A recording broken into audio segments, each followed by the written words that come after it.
Isaac was not an ordinary child. His father, Abraham, was 100 years old. His mother, Sarah, was 90 years old. For many years they had no child. But God promised Abraham, "You will have a son." It looked impossible, but God kept his word. Isaac was born. His name means laughter, because Sarah once laughed when she heard she would have a baby in old age. Isaac grew up strong and blessed. One day, Abraham found a wife for him named Rebekah. Isaac loved Rebekah very much. But just like his parents, Isaac and Rebekah had no children for many years. Isaac prayed to God for his wife. God answered. Rebekah became pregnant, but something unusual was happening inside her womb. Rebekah felt the babies fighting inside her. She asked God, "Why is this happening?" God told her, "Two nations are in your womb. The older will serve the younger." Then the twins were born. The first baby came out red and hairy. His name was Esau. The second baby came out holding Esau's heel. His name was Jacob. Esau became a hunter. He loved the outdoors. Jacob stayed at home.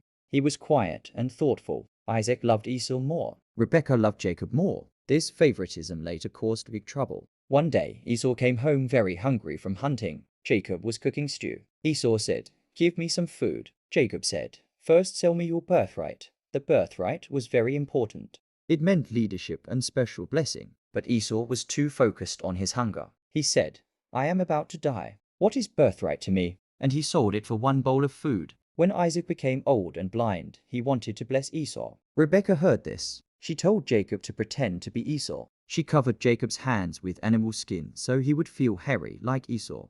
Isaac touched him and said, "The voice is Jacob's voice, but the hands are Esau's hands." And Isaac gave Jacob the blessing. When Esau found out, he cried loudly. He was very angry. He planned to kill Jacob. To protect him, Rebekah sent Jacob away. Jacob traveled far. That night, he slept with a stone as his pillow. He had a dream. He saw a ladder reaching to heaven. Angels were going up and down. God stood above it and said, "I am with you. I will not leave you." Jacob woke up afraid but hopeful. He said, "Surely God is in this place." Jacob went to work for his uncle Laban. He fell in love with a woman named Rachel. He agreed to work 7 years to marry her, but Laban tricked him. Instead of Rachel, he gave him her sister Leah. Jacob had to work 7 more years for Rachel. The trickster was now being tricked. Years later, Jacob decided to return home, but he was afraid of Esau. The night before meeting his brother, something powerful happened. Jacob wrestled with a man all night. This was an angel of God. He refused to let go. He said, "I will not let you go unless you bless me."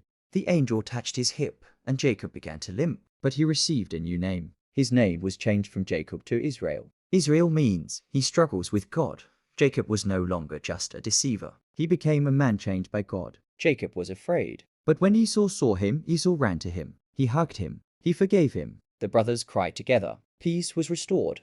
Isaac passed away in peace. Jacob Israel had 12 sons. From these sons came the 12 tribes of Israel. From that family line, many years later, came Jesus Christ. God kept his promise. Esau teaches us not to waste our destiny. Isaac teaches us to pray and trust God. No matter your past mistakes, God can still use you.